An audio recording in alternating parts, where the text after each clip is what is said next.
In today's video, we'll take a tranquil walk through the beautiful Alexandra Park here in Dennistoun in the East End of Glasgow. Opening its gates to the public in 1870, this magnificent Victorian park was created during a time when Glasgow was growing rapidly, when streets of sandstone tenements were spreading across the East End, and thousands of people were searching for space, fresh air, and somewhere to escape the noise of the industrial city. The park was named in honour of Princess Alexandra of Denmark, the wife of the future King Edward VII. She was a princess whose arrival in Britain captured the imagination of the Victorian public, and whose name would become forever linked with this beautiful corner of Glasgow. As I entered its gates, I couldn't help but think of all the Victorians who have taken a stroll along this beautifully landscaped park. Not to mention those who have come afterward through the 156 years since its opening. I myself used to enter these gates when I lived here in the late 1980s. Perfectly manicured lawns and flower beds grace the ground as you feast your eyes on all that's around you. For the first-time visitor, this park has quite a few visual delights in store as you make your way through these tranquil surroundings, listening to the birds sing their summer songs and delight in the perfumes that fill the air from the neat flower beds. But wait, what's that I spy in the distance? It looks like a fountain. It's the magnificent Saracen Fountain. A masterpiece of Victorian craftsmanship, this towering cast iron fountain was created by Walter Macfarlane Co. at their Saracen Foundry in Postle Park. It was originally displayed at the 1901 Glasgow International Exhibition in Kelvingrove Park, before being gifted to the city and moved here in 1914.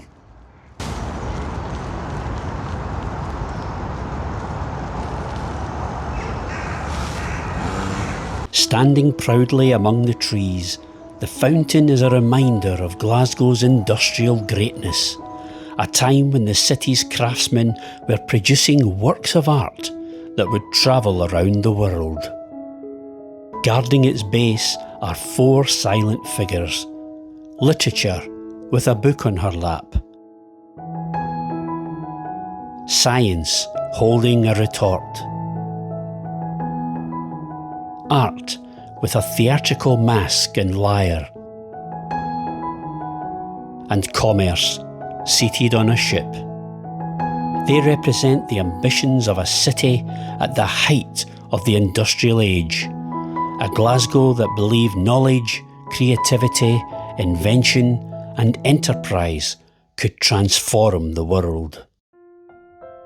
As I walked towards the pond, resting quietly beneath a canopy of old Victorian trees, I observed the ever-graceful swans and their young, enjoying their tranquil surroundings, heading towards me to see if I had any food. A common moorhen walks towards me, then has second thoughts and heads for cover in the bushes and reeds. Ducks glide effortlessly across the pond, leaving delicate trails behind them. The park is filled with a gentle chorus of life. Blackbirds sing from hidden branches, robins call from nearby shrubs, and the occasional wood pigeon coos softly from high in the trees. The leaves whisper together overhead, stirred by the summer breeze, while the steady hum of bees drifts between the wildflowers growing along the pond's edge. The air carries the rich scent of warm earth and freshly cut grass, mingling with the sweet fragrance of summer flowers. The fragrance feels timeless, as though the park has held onto the same perfumes for generations. It is a place that invites you to slow down, watching the birds go about their day, listening to nature's quiet orchestra and breathing in the gentle scents of summer. The world beyond the park seems to fade into the distance. Here, beneath the shelter of towering trees, beside the tranquil pond, time passes not by the tick-tock of a clock, but by birdsong, drifting clouds, and the soft ripples spreading across the water.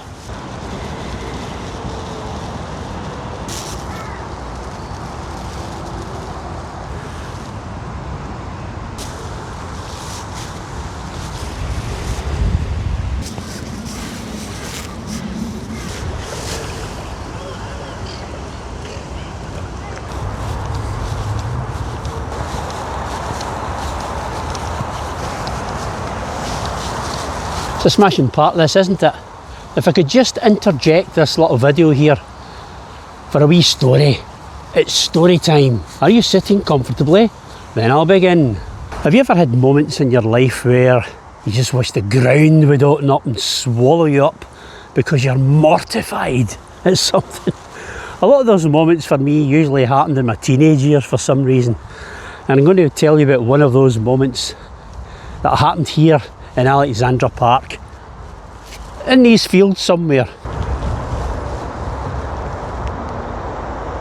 And it involves my grandfather, me and my cousin. And my grandfather said to us, I'm going to teach you how to cast a rod. Fishing, you know.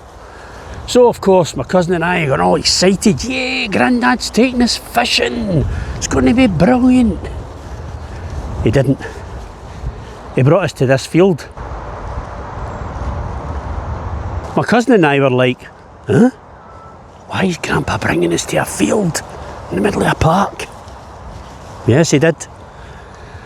And he proceeded to show us how to thread the line through the eyes on the rod and, you know, the wrist action for casting.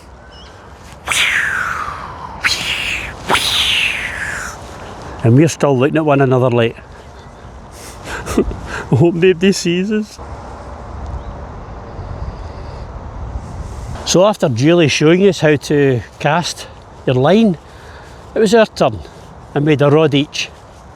And off we went, trying to copy what he showed us. But there was a bunch of boys coming. No! Mortified moment coming up. Well, our two faces were as red as my coat. And in true Glasgow humour fashion, those boys who walked by us shouted the inevitable line. Hey, you'll no catch much fish in there, mate.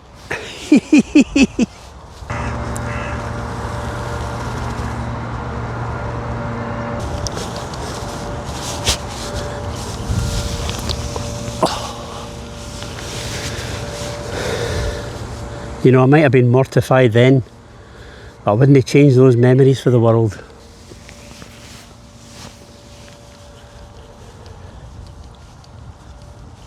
Yes, life is so short, isn't it?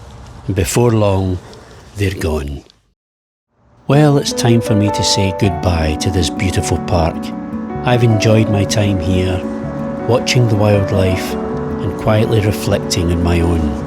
As I leave the park, enjoying my last few moments here, I delight at the relics of a bygone age and enjoy my last look at the carefully maintained flower beds. Alexandra Park, you have been enjoyed since 1870, and I'm sure for many centuries to come. Next door to the park lies Alexandra Parade train station. The station originally opened on the 1st of July 1881 as Alexandra Park Station, but it was renamed Alexandra Parade on the 9th of July 1923, reflecting the name of the busy thoroughfare beside it. The station would have been a gateway for Victorian and Edwardian Glaswegians heading to the park for leisure. So here we are out in Alexandra Parade, and it was one of the grand boulevards created to serve the new Victorian suburb of Dennistoun, developed by Alexander Dennistoun. Oh, by the way, that used to be my house up there, on the top corner, in the late 80s, nearly 40 years ago. Gulp. And here is Chilino's. Chilino's was here when I used to live here in the late 80s, and it's still thriving today. That's great to see in this day and age. So let's just make a little matter straight here. While Dennistoun is named after Alexander Dennistoun, Alexandra Parade and Alexandra Park commemorate Princess Alexandra of Denmark. The similarity in the names is purely coincidental. In between Alexandra Parade and Duke Street lies the famous drives. We had Whitehill, Armadale, Craig Park, Meadow Park and all the others. They were laid out just south of Alexandra Parade as part of his planned middle-class suburb in the 1860s and 1870s. There was once a grand house here called Whitehill House, and it was on the Whitehill estate, and Alexander Dennistoun at one point owned and lived in Whitehill House. It was originally owned by John Glassford. Yes, that's the John Glassford, where Glassford Street in the city centre is named after. And I can speak from experience that inside these grand Victorian tenements are great spacious rooms, not like the modern ones we have today, like a shoebox. Here at the lower end of Armadale Street, we see a ghost sign above a shop, a relic of a bygone day. And now here we are onto Duke Street. Did you know that at 2 miles long, Duke Street is the longest designated street in the UK? Wow, that's a big bottle. Do you remember what any of these shops used to be back in your day? Let me know in the comments if you do. But of course there's a shop front that hasn't changed for quite a while. At almost 100 years old, Coyer's Cafe has stood in Duke Street, serving the residents of Dennistoun and beyond for all that time.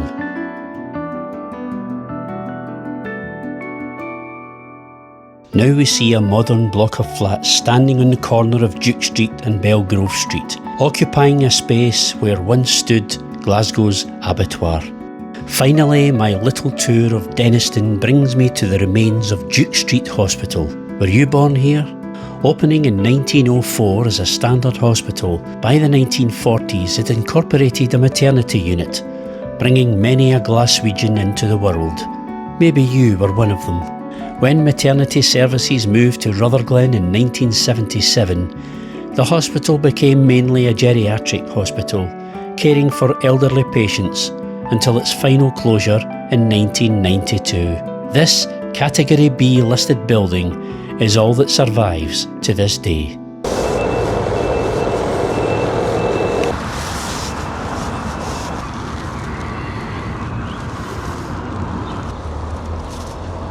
As I make my way back to my car, passing the private gardens of the Dennistoun drives, I take a glance at Dennistoun Library.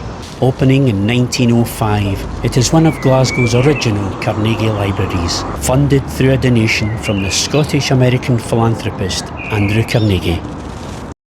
On reaching Hillfoot Street at the corner of Rosalie Drive, I look at these flats where once stood the Dennistoun Palais, or the Denny Palais as it was known. Opening in 1922, destroyed by fire in 1936, rebuilt by 1938, closed as a dance hall in 1962, then reopened as a roller disco in 1965. Here she is in all her glory in 1938, when it reopened after the fire. Did you go here? Maybe you had your first kiss. Cheek-to-cheek dancing to the music of Joe Loss and his orchestra, along with all the other 1,800 dancers it could accommodate. Let me know in the comments if you did.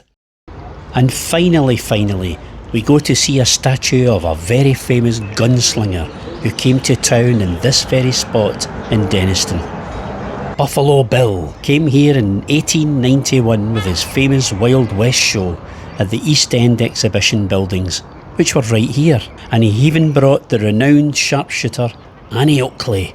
Annie, get your gun. Now, marking the spot since 2006, we have a commemorative statue of that very visit. Well, that's all for now. Let me know if you enjoyed this style of video, or do you prefer the old style with me talking to the camera.